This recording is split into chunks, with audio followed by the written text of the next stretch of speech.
મોરબીમાં બેલા ગામ નજીક સિરામિક ફેક્ટરીમાં બાળકનું મૃત્યુ થઈ ગયું। 1 વર્ષના બાળક પર ડમ્પર ફરી વળતા મૃત્યુ થઈ ગયું। આખી આ ઘટના છે એ પણ સીસીટીવીમાં કેદ થઈ છે। તમે તસવીરોમાં જોઈ શકો છો। સિરામિક યુનિટમાં કામ કરતા શ્રમિક પરિવારના વધુ એક બાળકનું મૃત્યુ થયું છે। ઔદ્યોગિક એકમોમાં આ પ્રકારના બનાવો વારંવાર થઈ રહ્યા છે। શ્રમિક માતાએ પોતાના બાળકને એકલું રમતું મૂક્યું અને કામે ગઈ ત્યારે આ બનાવ બન્યો। ડમ્પર ચાલક વિરુદ્ધ મોરબી તાલુકા પોલીસે ગુનો નોંધ્યો છે। સુરત જિલ્લામાંથી પસાર થતા નેશનલ હાઈવે 48 પર ટ્રાફિક જામ થઈ ગયો। ટ્રાફિક જામના આકાશી દ્રશ્યો જોવા મળ્યા। અમદાવાદ મુંબઈ નેશનલ હાઈવે પર મોટી નરોલી ગામ પાસે 12 થી 15 કિલોમીટર લાંબો ટ્રાફિક જામ થયો। છેલ્લા 12 કલાકથી ટ્રાફિક જામ સર્જાતા વાહન ચાલકો ખૂબ જ પરેશાન થયા। નેશનલ હાઈવે પર કીમ નદીના ઓવરબ્રિજની મેન્ટેનન્સની કામગીરીને લઈને ટ્રાફિક જામ થયો। નેશનલ હાઈવે વિભાગની કામગીરીને કારણે વાહન ચાલકોને ખૂબ જ હાલાકી પડી। વાહનો રોંગ સાઈડમાં ન ઘૂસે તે માટે દરેક કટ પર પોલીસ તૈનાત કરવામાં આવી। તો બે અલગ અલગ તસવીર આપણે બતાવી રહ્યા છે। નરોલી ગામ પાસે 12 થી 15 કિલોમીટર લાંબો ટ્રાફિક જામ થયો હતો અને વાહનોની હારમાળા જાણે હાઈવે પર જોવા મળી અને વાહનો અટકી જતા મોટી સંખ્યામાં વાહન ચાલકો પરેશાન જોવા મળ્યા। દાહોદ જિલ્લામાં નકલી એનએ હુકમનો જે મામલો હતો, કલેક્ટરે બનાવેલી સમિતિમાં અનેક ભેદ ખુલી ગયા છે। બાકી રહેલા 85 માંથી 76 સર્વે નંબર નકલી હુકમથી એનએ કરાયા। 9 સર્વે નંબરના જ હુકમો સાચા નીકળ્યા। તાલુકા પંચાયત અને સિટી સર્વેના નકલી હુકમો મળી આવ્યા। આ નકલી એનએ હુકમોના કૌભાંડમાં 219 શંકાસ્પદ સર્વે નંબરમાંથી 134 સર્વે નંબરો મામલે જુદા જુદા 4 ગુના દાખલ કરવામાં આવ્યા। બાકી રહેલા 85 સર્વે નંબરના કાગળો જ નહીં મળતા હોવાની વાતથી અનેક ચર્ચાએ જોર પકડ્યું છે।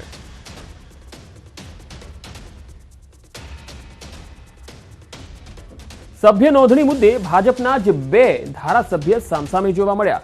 વડોદરામાં 2 એમએલએ સામસામે આવી ગયા। તાજેતરમાં માજલપુર એમએલએ યોગેશ પટેલે એક સ્નેહ મિલન કાર્યક્રમમાં ભાજપ સભ્ય નોંધણી મુદ્દે કટાક્ષ કર્યો। એમએલએ ચૈતન્ય દેસાઈ પર કટાક્ષ કરતા કહ્યું કે અકોટામાં વધુ સભ્યો બન્યા એ તપાસનો વિષય છે। જો કે આ કટાક્ષનો એમએલએ ચૈતન્ય દેસાઈએ જવાબ આપતા કહ્યું કે હા, સંશોધનની વાત સાચી છે, તમારે તમારી ચિંતા કરવી જોઈએ, તમારે ત્યાં કેમ સભ્યો ન બન્યા। યોગેશ કાકાએ કાચબા અને સસલાની કહેવત સંભળાવી હશે, જેને અમે સાચું કરી બતાવ્યું। યોગેશ કાકા સસલા અને હું કાચબો નીકળ્યો એમ કહી તેમણે કટાક્ષનો જવાબ આપ્યો।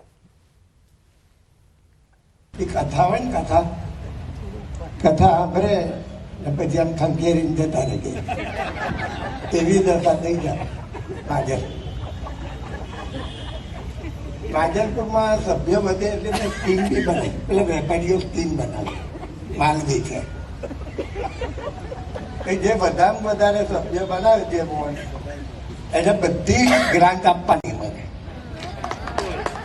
કોઈ નથી કરતા।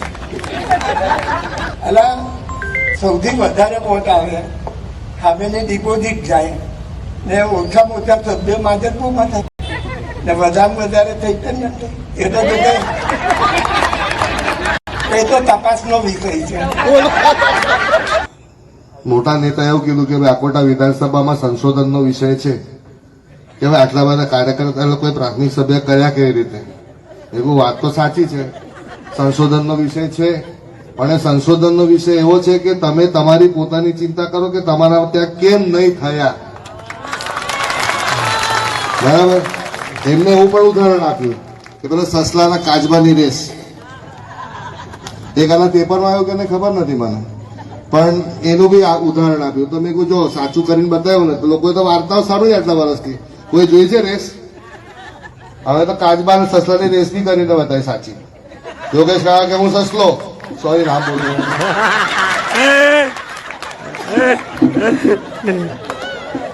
કાકા કે હું તો સસલો, આ મારા બેઠો કે ધીરે ધીરે ધીરે કરીને પાસ થઈ ગયો। મેં કહું હા, એ તો અમારી આવડત છે, એવું હવે કરતા જ હોય છે ધીરે ધીરે, પણ આગળ પહેલું આગળ સૌથી આગળ જવાનું।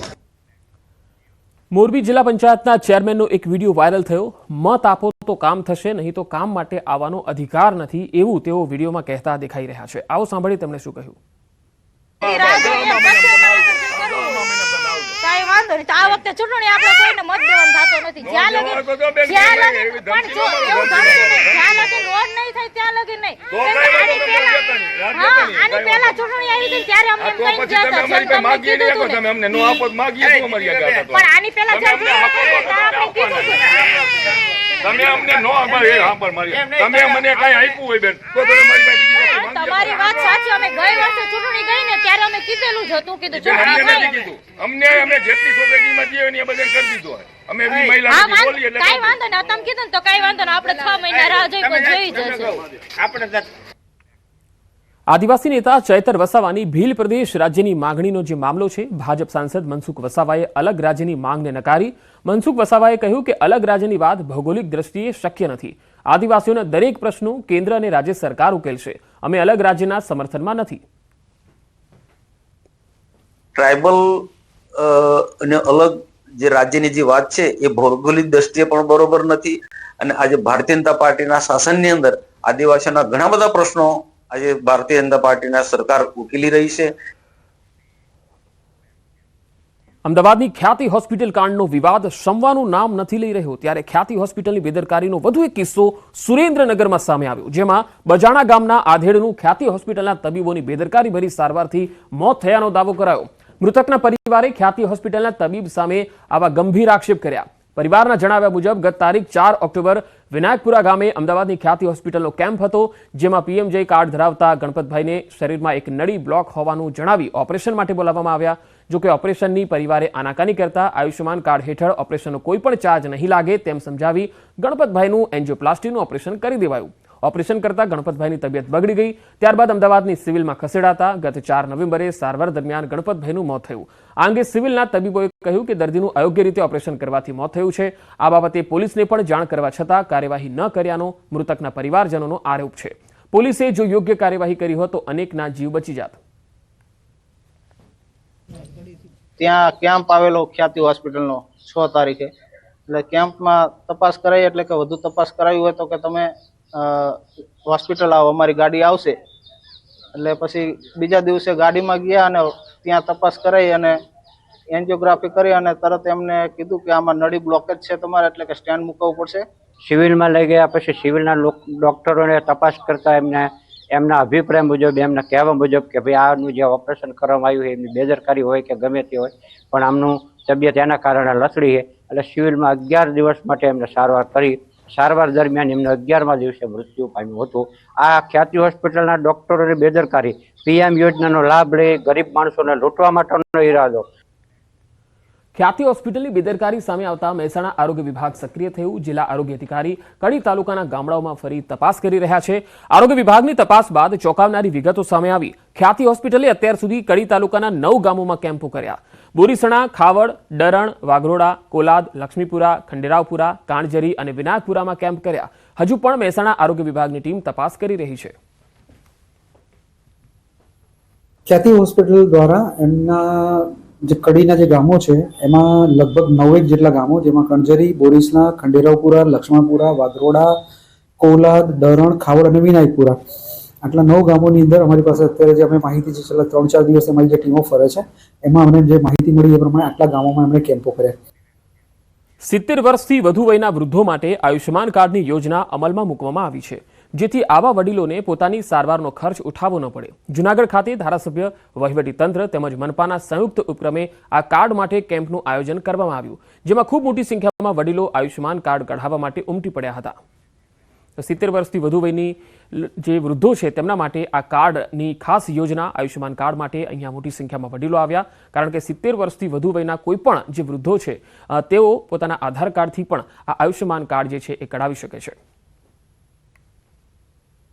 ખૂબ મોટા પ્રમાણમાં વડીલો અહીંયા આવ્યા છે. અમને એવું હતું કે એટલા લોકો બાકી નહીં હોય, પણ ખૂબ મોટા પ્રમાણમાં લોકો બાકી છે. એટલે આજે વહીવટી તંત્ર સાથે સંકલન કરી અને દરેક વોર્ડમાં આવો કેમ્પ થાય, દરેક ગામમાં થાય, વડીલોના ઘર સુધી પહોંચીને એક પણ વડીલ આ કાર્ડ વગર બાકી ન રહે એવા પ્રયત્નો કરવામાં આવશે. મારું આયુષ્ય કાર્ડ નીકળી ગયું છે. મારો નંબર પહેલો હતો.